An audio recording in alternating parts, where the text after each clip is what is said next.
when I read so much about Blackstone and Brookfield, I think India was just so early in these asset classes. What they had done in the US for 25 years, if you look at their returns, it's absolutely stellar. 15% dollar compounded returns. It's envious, it's inspiring, and that's what we want to do, and that's what I wanted to do. These are large asset classes. Credit is as large an asset class as it gets. It's even bigger than equity markets. I think now what we are doing on the infrastructure side, I think these guys have done that in countries like Brazil, Australia, US, at a scale which is unbelievable. And that inspired me. Yes, I think 2017, I think the learnings have been amazing. I had the fortune of managing more than 50,000 crores of credit and alternative assets. And that too in a period where India saw 9 sigma events in credit, Nitin. You had demonetization, which from a credit perspective was a 9 sigma event. Yes. You had ILFS, DHFL liquidity crisis, and on top of that, you had COVID. Yeah. And I jokingly told a lot of people, I think this 50,000 crores of credit assets condensed into 4 years is equivalent to maybe 2 lakh crores of credit assets spread over 20 years. Very true. And a lot of the learnings that happened, how should you approach credit as an asset class? And fundamentally, some of the biggest learnings that we had in this journey, I think in the business of credit, what matters is the most important thing is counterparty. Absolutely. To whom are you giving money?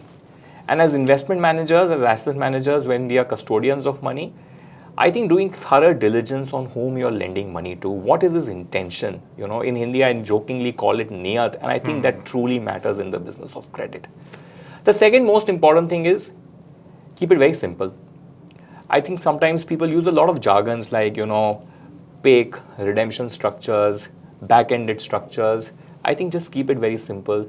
Do lending in cash flow-led businesses. We are in the business of asset management. We are not in the business of running businesses, right? Our businesses in which you do credit should generate cash flows. They should be EBITDA positive companies. As an asset manager, my value add comes in changing the capital structure, providing capital at the right time. And at Neo, we joke, many times, at least in the business of credit, 80% of the problems can be solved by just putting money at the right time. Because at that time, your incremental return on capital can be as high as 50 to 70%. And that is the secret sauce. So putting money and the act of putting money itself is invaluable. So keep it simple. Find businesses which require money at the right time. There are a lot of businesses in India like that. And focus on cash flows. Regular paying structure so that your risk reduces over a period of time. In the business of credit, you need to reduce your risk over a period of time. You can't increase your risk over a period of time because risk finally materializes when the borrower has to pay you money. And he pays you after 3 years, 4 years. At that time, your risk has to be lower than your initial risk, Nitin. This was a deep insight to me. It might sound absolutely commonsensical. And I fundamentally believe in the world of investing, everything is highly commonsensical. True. We've been taught in textbooks, jokingly tell this joke to a lot of people. When you're in class 10, you're reading an ICSE book, it tells you buy at 13 PE, sell at 22 PE. In real life, it's difficult to practice it. Right. I think emotions get in the way of investing. In credit, it's very simple, lend to cash flow generating businesses. So my biggest learnings have been counterparty and cash flow doing businesses. Keep credit relatively shorter duration.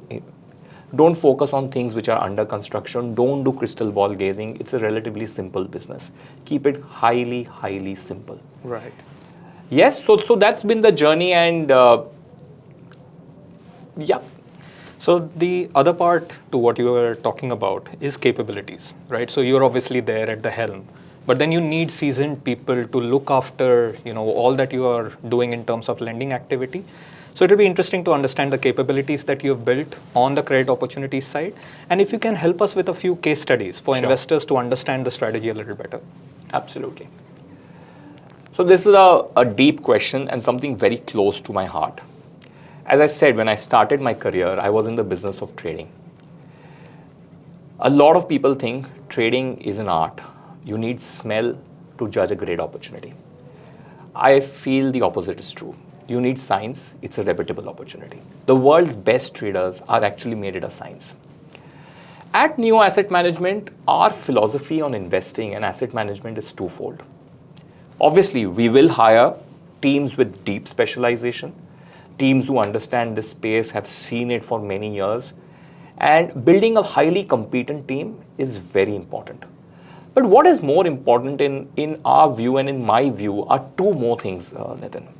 And I would place disproportionate importance on them.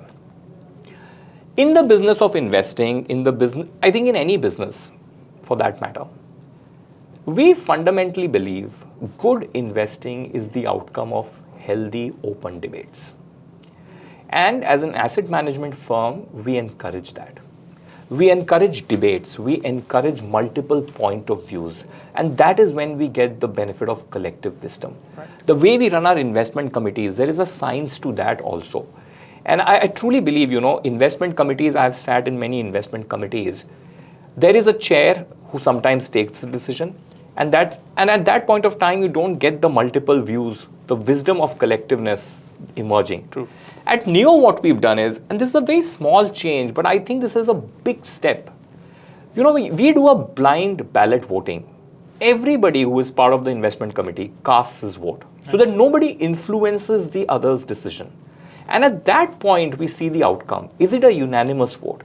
It's a very small change, Nitin, but from a behavioral point of view, I think it's a massive change in the world of investing.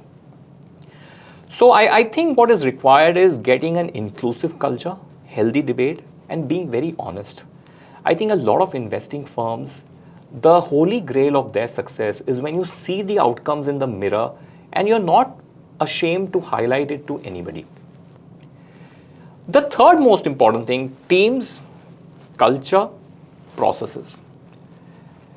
So a lot of the stuff that we do is common sense, and I want it to be common sense.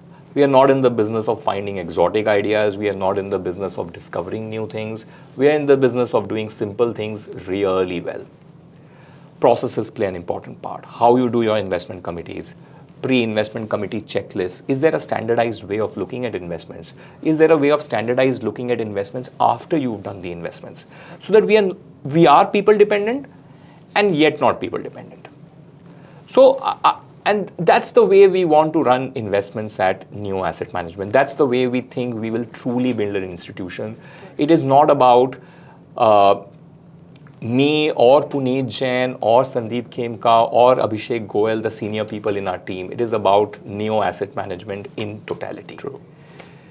Yes, so a long answer to one of your questions. The other question that you asked, Nitin, is can you provide some case studies to our viewers on the type of credit transactions that we do? Yes, so we've done 6 investments in the last 1 year. We've evaluated more than 180 transactions. 180 transactions, all EBITDA positive companies, which tells you the opportunity that we have seen. Fundamentally, I believe the more you evaluate, the better your chances of success, because then you can truly reject. Right? Rejection is a great weapon in the hands of an asset manager. Let me talk you through one. This was our first investment, so it's always special. It's very close to the heart. This was a fully constructed hotel in Ahmedabad city. It's called ITC Welcome Hotel. Many of you might have stayed there. Many of you will stay there, I'm hoping. This is on Sabarmati River, great location. So yes, location matters, counterparty matters. And first generation entrepreneur, he's built this, very simple man. Now, why did this opportunity? So this promoter was running the hotel. He owns the hotel, ITC runs the hotel. He was running the hotel, Nitin, from 2009 to 2019. In 2019, he went and did a JV with ITC. That is when ITC told him that you need to renovate the hotel. And he needed money for that. In 2019, the promoter went and took money from an NBFC. The NBFC gave him money, promised him that whenever in future renovation capital is required, I will keep giving you money.